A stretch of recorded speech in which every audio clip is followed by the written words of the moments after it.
I was looking to how time, history, politics was affecting what we put on our plate as Palestinians. There is a lot of richness and knowledge that didn't make it to the present moment. There were names of dishes that I didn't know about, certain ingredients that were really hard to get to.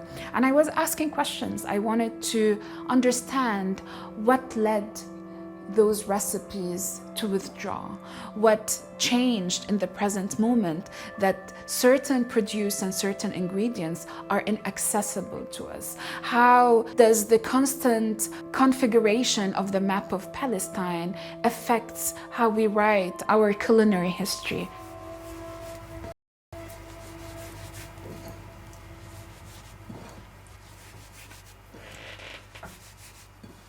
My name is Mirna Bamieh. I'm an artist from Jerusalem, currently based between Lisbon and Palestine. My work is usually creating spaces, installations, tables, performances. I usually work around notions of disappearance and memory. We're adding anise, sesame, bit of cumin, and nigella seed. In Arabic, we call it the seed of blessing, habbat al-barakah. There is a lot of history embedded in the recipes. It's not just a mode of cooking. When we cook, we tell a story. The recipe is a story carrier. I try to find recipes that are on the verge of disappearance, on the verge of withdrawal. And for me, that is a wide concept. It doesn't mean that a dish is there and is no longer there anymore. It means that we have no accessibility to it. And when we're talking about Palestine, we're talking about literal islands where people have no accessibility to move freely from one point to the other. So for me, as a Jerusalemite, not being able to access the kitchen in Gaza, that is disappearance. With Palestine Hosting Society, I was addressing the history, the geography, the changes that are happening in the map, but as well in the way we relate to identity, in the way we relate to the present moment as Palestinians and as resisting bodies. And that's when I started doing the research, and that research was with the people in the houses, cooking with them, going to different cities and villages, meeting historians, trying to understand why are we losing that knowledge? Why are those dishes being cooked less and less with time? Okay. When my mother was learning how to cook, she would always call my grandma on the phone.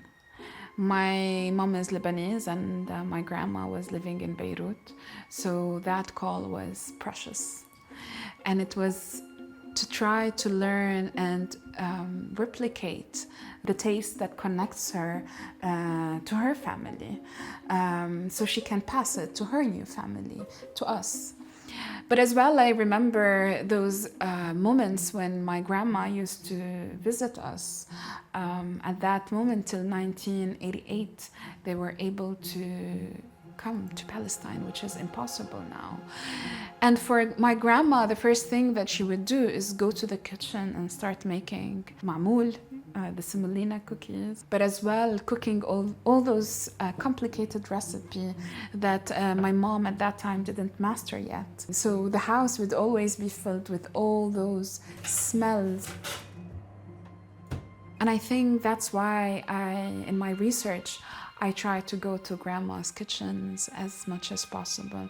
It's a safe space. It's a space of tenderness. It's a space of containment, but as well, it's a space of great knowledges, of things that somehow history and books fail to document. And it's a pity to lose that.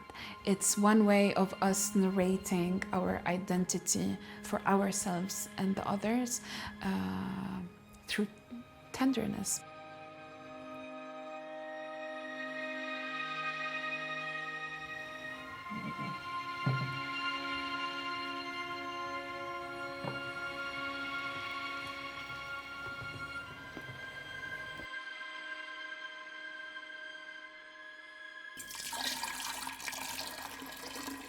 What I love about fermentation is that you're constantly working with the unknown, with the invisible. You're a host for unseen cultures. All you can do is create a safe environment for that transformation to happen. What I love about fermentation is all about the future. Memory for me is stretched, so stretched across days and months and years. And that's what preservation gives us. All preservation practices came from a moment where there was less control over the future. You needed somehow to make your present moment stronger.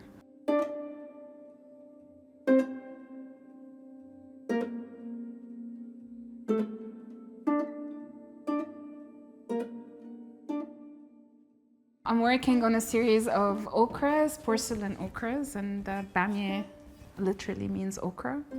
I like this piece, and it has a verse of a poem. It says in Arabic, وَالْمُهَاجِرُونَ مِثْلِي لَا يَأْكُلُونَ لِيَشْبَعُوا بَلْ لِيَسْتَعِيدُوا. Immigrants like me do not eat to get full, but to remember. What makes it exciting for me to work with this slow pace, hand building with coils and slabs is that I can listen to the vessels more and have them lead me to the directions they want to go. I wanted to not only make food, but as well create vessels, the containers of the food. For me, vessels and ceramics are like stories. They hold, they contain. When I'm working on those vessels, especially on those vessels, I feel there's an aspect of surrender that I have to practice. And I love it because I struggle doing that in other areas in my life. So there's this kind of creating a connection from the kitchen, basically, to the different tables that I'm creating all over the world.